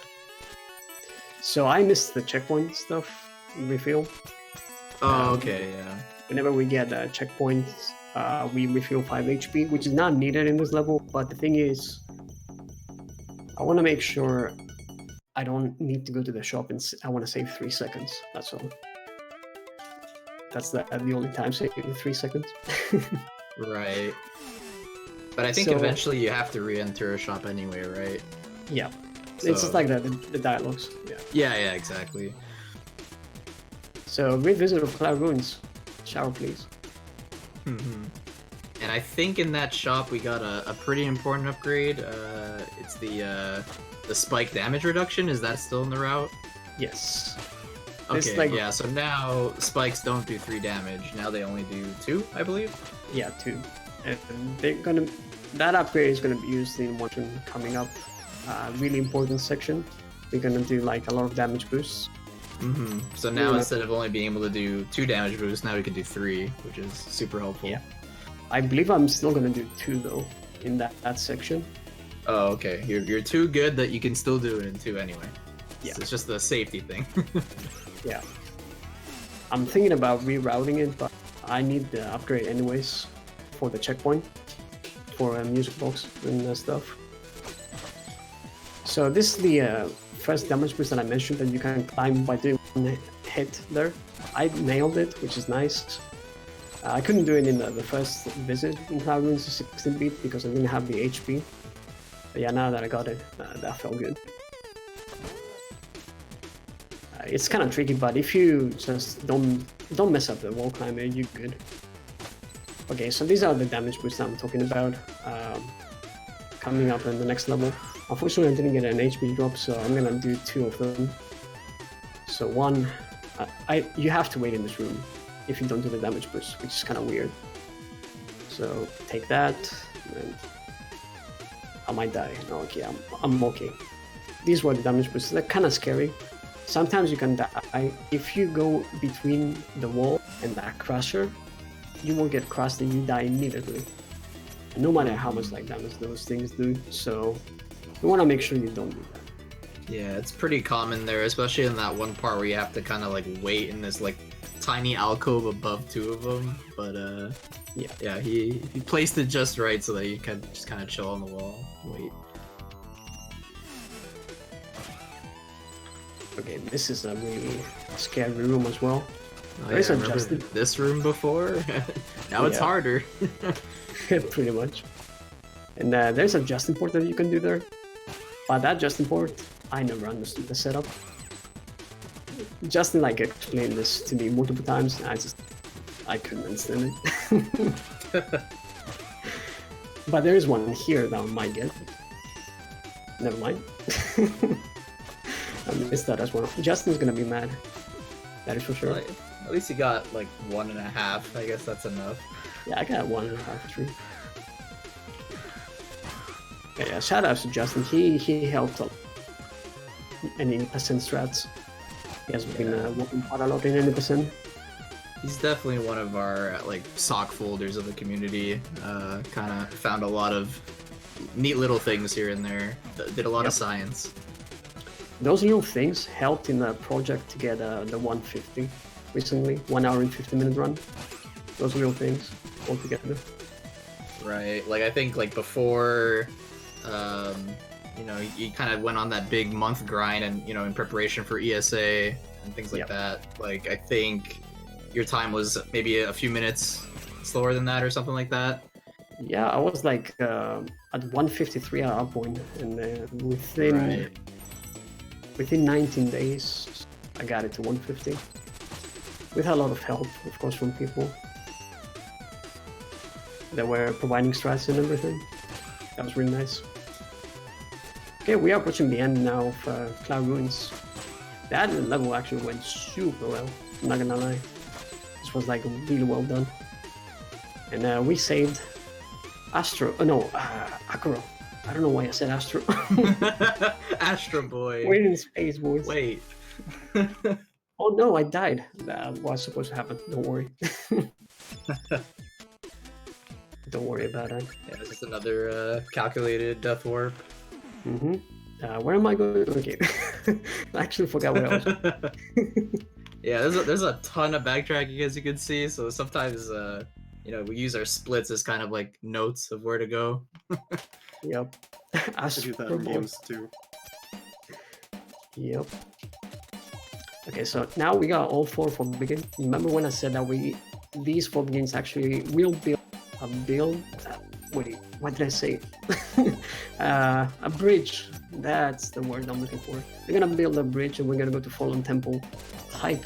This is where the Demon King is, so we're gonna fight the big boss. Not the end boss though. Don't worry about it. There's still plenty of game left. More importantly, plenty of more music, right? Yeah. The music is kind of scary in Fallen Temple. Oh no! Well, okay, let's do this. It's okay. So the strat there is to go up there, but I failed, but it's alright. It happens. Can't wait for Messenger 2. Yeah, that would be nice. The Astrophobic. Yeah, we might play as the soldier, but I think the soldier died, right? Yeah, so we might not play as the soldier.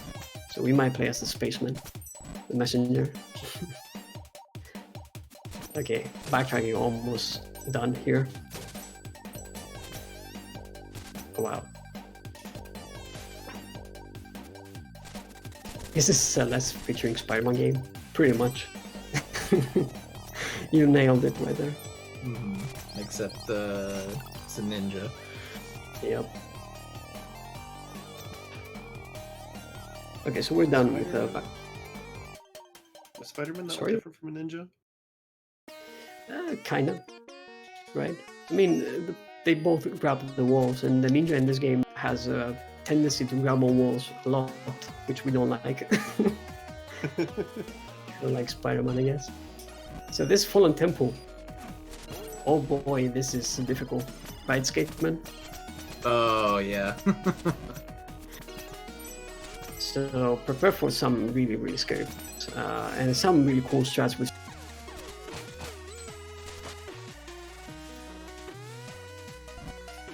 This game does have New Game Plus run. You are correct. Miles. And they are really fun, I'm not gonna lie. They have like a really nice upgrade in Windows. And it's not just like one single New Game Plus. It actually goes on and on and on. You can do like new game plus 15 or whatever. Yep. In a new game plus 8 and higher, you get one-shotted by everything. It's really fun. Okay, so scary parts of the run. Do I go for risky strats? Let's go for risky strats. I think the run is going well. We're gonna do you're doing great. The Pika strats. Oh I boy. hate them, by the way. Okay. Yeah, okay, well. Oh, it kind of worked out. Oh actually. wow. Nice. Nice. So normally you're just supposed to kind of stand on those moving platforms and you kind of crouch under those like really tight spike hallways on the bottom, but with damage boost and the timed rope darts, you can skip all that waiting. It's kind of scary, but we made it. Yeah. So there's a really, well, I got hit there. There's like a really scary part coming up. Not scary, I kind of want to nail what I want. It's not like I'm gonna die or anything, it's just like the time loss, time save kind of deal. We're gonna nail a shuriken, that's like the most important thing. That strat was actually found by Skateman222. Oh, is that actually still in the run now? Awesome. Dude, this is part of the run. This is of course part of the run. Even if it's slower, I'm never gonna get it out of the run. It's just one of these things where I was kind of learning the any percent route, and then I was just kind of messing around. I was like, wait, you could do this. This is really hard, but this is pretty fast. Nailed it. Oh, nice. There we From go. downtown. From downtown. Exactly. The shoes. He's in the street. Pretty much. I feel so satisfying getting as well. Alright, so I think I was a little bit slower, so I'm gonna play. If you are fast enough, you can get a specific cycle, you will not get crashed, but I was not that fast. There I delay on purpose because I want to make it through this section on the saw blade. If you go really slow, no, really fast, you hit that saw blade, it blocks you away, so you want to like wait just a little bit. Oh, you know what, let's do it like this, reset the room, because I want to get the one side. There we go. I forgot about this room, so I had to reset it. Oh wow, that was clean. Right in between all of them. Yeah. You know, going through New Game Plus 7, where you die in that room instantly, I was like, there must be a way to do it fast. So I figured it out. Oh wow. I must push through this to get a really nice fast rope. And now it's time for the Monka's, which is not that scary anymore. We found a consistent way to do it. But I still call it like that because it's a little bit scary, I'm not gonna lie. Whoops, just fall down there. There we go. Damage push through this one, then just rope dart. You get really nice cycles from the saw blades. Nicely done. And this boss fight coming up is a little bit difficult to do. It's not as far as like survival, the difficulty. The fast kill is difficult because you need to get a lot of hits on them. I'm gonna try to do like 4 or 5 hits in the beginning. Oh, I got the wrong resolution. Whoops. Oh yeah. Yeah, do you wanna talk about that? Yeah, so we found out, I guess, that depending on the resolution that you choose, you get a different pattern from this guy. So if you set it at the right one, he'll go in a desirable pattern, which makes the spike go a lot quicker. It's just, I don't know how people find this, but I guess, you know, with a bunch of runners running on different setups, you know, they realize like, wait, why did you get this and I get this? And then you just have to think about what could possibly be different, you know? And Yeah, it was so like that is it. Yeah, it was me who I was getting it right now because I'm using this resolution usually when I stream. So I was like really confused because everyone's getting a left button. I couldn't understand why. And well, guess who found out about the resolution thing? It was Justin, of course. Oh, of course. Yeah. So as you saw there, 2C was essentially wanting to get a quick rocket spawn so he can quickly go up and then just start spamming attacks. And if you do it right, you can do it in like essentially like one cycle or like, you know, maybe a little bit more than a cycle or something like that. It goes really quick. If you get hit here, you lose a lot of time. Shoutouts to Piranha Pig who actually managed to get hit and lose no. Yeah, this part is like really not that difficult. You just kind of have to pay attention to where the opening is and just kind of move to it. The game gives you a decent amount of time, but if you're just kind of like losing focus for just like a split second, it can really mess you up there, I guess. Yep. So rip Demon King. True. That was actually a really easy fight. Like the single part is like a piece of cake. The way he dies is kind of funny. Big eye looking at the sun. Yeah, my eyes. My eyes. Or I guess my eye in this case. Yeah, in that fight I did it with one hand, by the way. Because I'm really good at this game.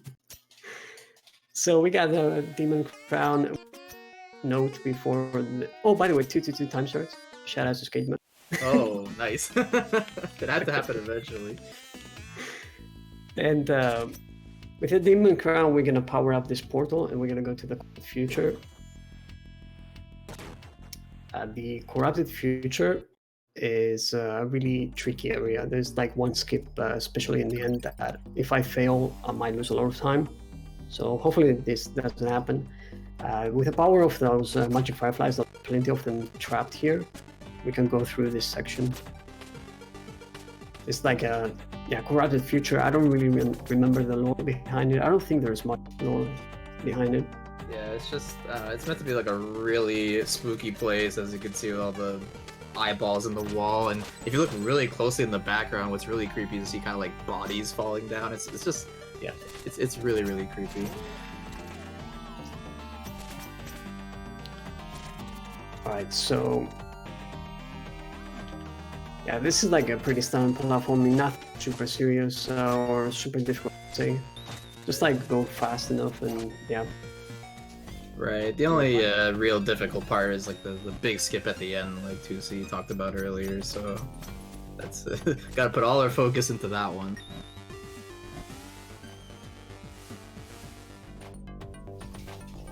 Yeah, as you can see, there's a lot of waiting around. You kind of have to like free a dragonfly, wait for it to fly in its spot at the end. Yep. And yeah, as you mentioned, Raikun, music is a banger. That is for sure. Really good music. I especially enjoy the 8-bit one in this one. Right. Yeah. It's always cool to you know not only switch between the two, you know, gameplay wise, and visual wise, but also like the music changing is always fun. Exactly. Yeah, I like how the music gets like muffled when you go underwater, especially. Yeah, just like those minor details that just kind of, it's just really impressive that they paid so much detail to everything, you know. Alright, so here's the skip coming up. Hopefully I don't mess it up. You got this. Okay, well, we got another death. Okay, now I'm gonna have to wait for a cutscene. Now I'm gonna have to go through this. It says that I got a music note. It's like really unfortunate that happened, but it will be like a minute and a half to go back there. As you can tell, it's gonna be a big time save. That was the skip. I got you. Just kidding. That was a skip. I wonder how many people fell for that. Did anyone get debated? Maybe one entire person. But yeah, you can skip the cutscene at the end by doing that glide. Yeah, so what's supposed to happen there is you get the music note, then that ginormous monster pops out, and then you get this kind of like escape sequence where you have to like get out of there and backtrack all the way back before he gets you. But if you do a glide while picking up the music note and then die, it still treats it as you getting it, and then you just kind of enter the door and leave right away and skip everything. Really cool stuff. By the way, cutscene, we skipped it. Pog. That was actually really nice. we got all the music notes. Music box now can be opened. In that cutscene, we learn more about the lore, I guess, what happened. Phantom is a human that was the original, I guess, when the curse was around. I guess the curse happened when he was attacking the demons himself to take revenge, and the curse has him in the music box playing music and cursing humanity or something like that. So we're gonna go like save Phantom. We're like on a mission right now in the music box, and yeah, I know a lot of people love the music in this one. Yeah, and I think that's really unique about this level too is because it's the music box, the way everything works in the level actually goes to the beat of the music, which is really cool. So, you know, you can't just do every room like the exact same way because it kind of depends on how fast you do it. So if you enter a room a little bit later into the song, things will move, you know, later or earlier depending on when you enter it. Yeah, in that section, for example, I could have done the one cycle there, but I didn't. I don't really listen to the music that much right now, so I didn't know exactly what cycle I would. So I played it safe. Alright, so yeah, this in this level we're gonna be using really important. We're also gonna manipulate those cycles that Skate mentioned with the music. You'll see how. With the upgrades that we have from the shop, we can refill our shurikens whenever we go through a checkpoint, so we can use them freely. It's not that big of a deal. Okay, there's like a super crazy strat in the next room, but I'm not gonna go for it. Okay, I'll play safe here. I have never gone in that strat, by the way. It's like a really interesting one that has to do with manipulating the beat again. Okay, I got that one at least. That's nice. The fast start. But yeah, there's like a crazy strat that you can use the bird to go to that ring and then pretty much skip half the room.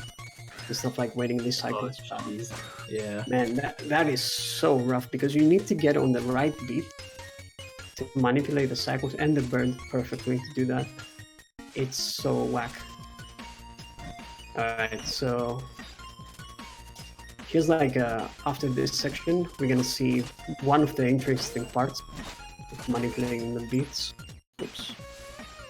Through like shops. Yeah, exactly. So by entering the shop, obviously you're gonna get the shop music, so it resets the music, and you'll actually see. Someone pointed this out in chat. Laid One Rex basically, the game kind of like waits for it to get to like the certain part of the song, and then things start moving. So we actually use that to our advantage. It's really cool. Yep. We gotta go through that room fast enough. This is gonna be used once more. Okay, that was a bit slow, but it's alright. It's gonna be used like once more. In this part. Okay, a really interesting hit here. You can like again hit that behind the wall, skipping going through one part of the portal. Okay, 1, 2, 3. You just fly. Whee! Whenever there's like some kind of fly part like that, it's always fun. Yeah. Okay, let's see if I get the fast cycle here. I died. It's okay. The checkpoint is kind of up there, but it's okay. I tried to go for the fast cycle. Yeah, that's tough. That's a noob. But yeah, that cycle is definitely something really cool. F. There's like a lot of different ways you can do that fast, but either way, it's gonna be hard. Okay, I had to wait there. But if you can get that super one cycle there, I missed it. It's alright. The most important one cycle though is the upcoming one. Oh, nah, I'm gonna miss one cycle here as well. It's alright. Yeah, this room is pretty weird. Like you can do some jumps to go over those things and still not get killed or squished or whatever. It's weird how it works, but it does happen sometimes. 1, 2, 3. We got it. Nice. Okay, we got the super important one cycle here, 12 seconds. Oh yeah, you have to wait so long here otherwise. It's like a really cool skip, I guess. Yeah, it looked really cool. Yep. And there's one more cool thing, if I get it, please. Oh yeah, this. Oh, first try. We did No it. way. We did it, Chad. I would Wow. like to see some pop jump. Yeah, that's. I'm pretty sure that's actually pixel perfect. Like it's way harder than it looks. You have to throw it in a very specific spot to hit that crystal from there without getting blocked by the platform that's like just kind of in front of it. Exactly. Okay, that was actually kind of hype. Hit that. Yeah, you can hit that switch, by the way, again, behind the wall. You can hit that block behind the wall again. You can do stuff like that. And we're gonna end the shop once again to manipulate this. Alright. As you can see, really nice cycle manipulation. Oh, I was a little bit slow there. Okay, well. Oh, rip that blue guy. Oh yeah. It You just like fell. scroll the screen a certain way. Sometimes the enemy spawns before the platform does, and they just kind of fall. It's sad. Oh, come on. Okay, we got the jump. That's a little bit rough, but we made it. Okay, we made that as well. Cool, cool. It's a really good level so far. Like, I died once, but it's okay. Okay, end game now. Final part. Phantom fight. And this fight, for those who played the game, it will blow your mind. You will be like, rope dart is actually really OP, and you can see it here. Oh yeah. Okay, this Phantom, he's wearing the mask. The mask is manipulating Phantom, so we're gonna have to destroy it. Okay, let's see how this goes. Yeah, so Phantom has a lot of different attacks he can shoot at you. At the start here, you're gonna kind of want to do what he's doing there to quickly get him into the phase where he goes in the middle and spawns a giant mask. This is the best case scenario here, and now you can just spam rope dart, and yeah, these giant lasers, well, they're not really doing anything, and you're dealing a lot of damage to Phantom here. Yeah, manipulating, using those iframes from the rope dart. It's like really important. And of course, optimizing when you can use your shurikens to sneak in more damage. You're waiting there, so you might as well use it. He does this cool attack, which is pretty interesting. You kind of like in between the two dimensions, 8 and 16-bit, and you kind of have to like, you know, stay with those flying, you know, projectiles to not get hit on the bottom. I think it's done now. Right. Yeah, that was pretty much perfect fight, right? Yeah, that was extremely good fight. Yeah, awesome. And that was it, pretty much. We defeated the last boss. There's one more thing, though. Yeah, it's not quite time yet. Yeah, Music Box is collapsing. We saved Phantom. He has his senses. We bring him back to Tower of Time headquarters. And we'll see right here that was the plan of...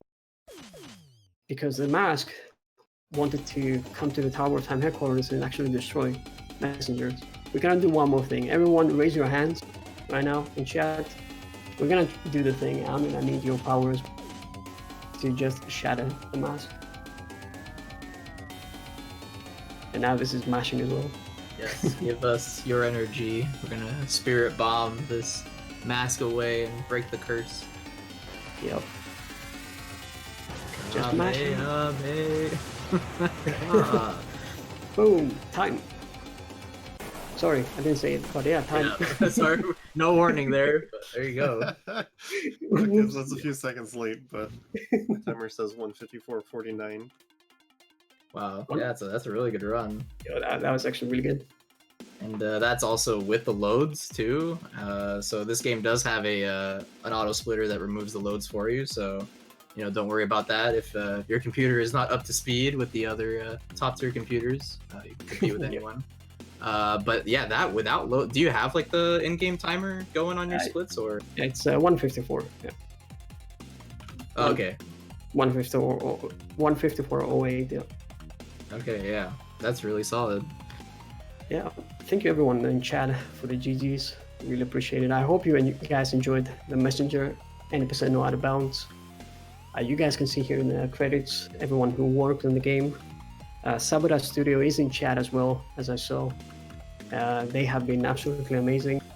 And for those who missed it, as I said earlier, they're gonna release a DLC. If you own the game, it's gonna be for free as well. In just 3 days, we're gonna go on a ninja vacation. So make sure you play the Messenger again. And if you haven't played it, just go ahead and buy it. I would say it's a really great game. Yeah, thank you, Skateman, as well, for being here for commentary. Yeah, thank you. Thank you for having me. That was a lot of fun. And of course, thank you, GDQ, Ralkun. You have been amazing. Thank you for all the help. Well, thanks for being on. Do you have any more shoutouts? Links to the Discords and the speedrun.com, which is, of course, where you guys can find more information about speedrun, the game, and I think you said there were a few resources up on the speedrun.com page as well. But besides that, you guys have any shoutouts before we go? Yeah, I would like to say shoutouts to chat, because I've been watching you guys and you have been so I really appreciate it. It means a lot to every runner who runs GDQ and marathons overall to have nice support. So thank you guys for being amazing. All right, thanks once again to 2C Plus and Skateman for commentating. We are going to do a quick sign out here because reasons, but let's just say that tune in tomorrow for the sprint at 8 p.m. It's a speedrun roundtable discussion and world record review show that happens every other Tuesday. 2C Plus is also doing a run at ESA. If you want to see the more of the Messenger, you should definitely check that out. But the reason why we're going to do a quick sign out is there's somebody doing PB attempts on the Messenger right now, and they've got 4 viewers. So we're going to drop a host on them, and you guys should totally cheer them on and blow their mind. So we'll see you guys tomorrow. Thanks so much for tuning in.